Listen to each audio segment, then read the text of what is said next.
Louvado seja nosso Senhor Jesus Cristo. Hoje, terça-feira, da 17ª semana do tempo comum, vamos meditar ainda o Evangelho de Mateus, capítulo 13, versículos de 36 a 43. Naquele tempo, Jesus deixou as multidões e foi para casa. Seus discípulos aproximaram-se dele e disseram: explica-nos a parábola do joio. Jesus respondeu: aquele que semeia boa semente é o Filho do Homem, o campo é o mundo. A boa semente são os que pertencem ao reino, o joio são os que pertencem ao maligno. O inimigo que semeia o joio é o diabo. A colheita é o fim dos tempos. Os ceifadores são os anjos. Como o joio é recolhido e queimado ao fogo, assim também acontecerá no fim dos tempos. O Filho do Homem enviará os seus anjos e eles retirarão do seu reino todos os que fazem os outros pecar e os que praticam o mal. E depois os lançarão na fornalha de fogo. Ali haverá choro e ranger de dentes. Então os justos brilharão como o sol no reino de seu Pai. Quem tem ouvidos, ouça. Palavra da salvação. Meditando esta palavra, caros irmãos e irmãs, a gente lembra o que disse Mateus capítulo 5, versículo 17. Jesus diz: eu não vim abolir a lei e os profetas, mas dar cumprimento a tudo isto.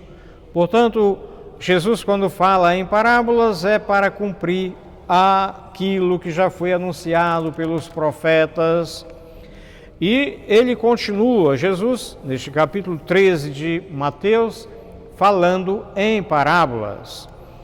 Mas esta parábola do joio e do trigo nós já escutamos no 16º domingo do tempo comum, e ela veio, e nós já meditamos, e ela nos explica exatamente as duas realidades que nós vivemos: a realidade do bem, a realidade do mal. O bem é simbolizado pelo trigo, o mal simbolizado pelo joio.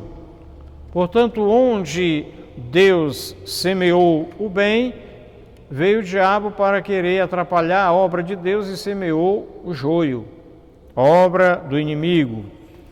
Então Jesus está explicando esta parábola para os discípulos porque eles eram, na maioria, pescadores e não tinham compreensão clara sobre a terra e a lavoura.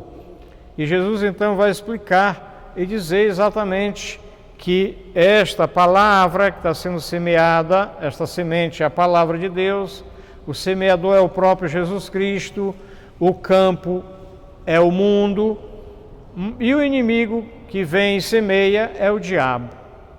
Portanto, nesta realidade, terá uma sentença final. Qual é a sentença final? É o julgamento no último dia.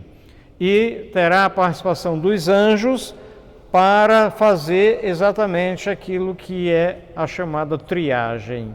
Vai separar os bons dos maus, assim como também o capítulo 25 de Mateus fala, quando nós tem como título lá, a partir do versículo 21, o juízo final, onde o pastor separa as ovelhas dos cabritos, e aqui se separa os bons dos maus, amarrando em feixes aqueles que são maus e colocando na fornalha para serem queimados, e depois os justos irão para a glória de Deus. Portanto, nós vivemos neste mundo, nestas duas realidades: o bem, que é a essência e a graça e o amor de Deus em nossa vida, e o mal, que é o nosso livre-arbítrio, que muitas vezes nos permite de escolher aquilo que é contrário à vontade e o plano de Deus. Por isso, vamos lembrar que, diante do projeto de Jesus Cristo para nós, devemos criar mecanismos de bem, de amor e de graça para eliminar aquilo que é contrário ao plano e à vontade de Deus. Tirar os sinais de morte eliminar os sinais de morte e deixar florescer sempre mais os sinais de vida, que é o reino de Deus e sua justiça. Louvado seja nosso Senhor Jesus Cristo.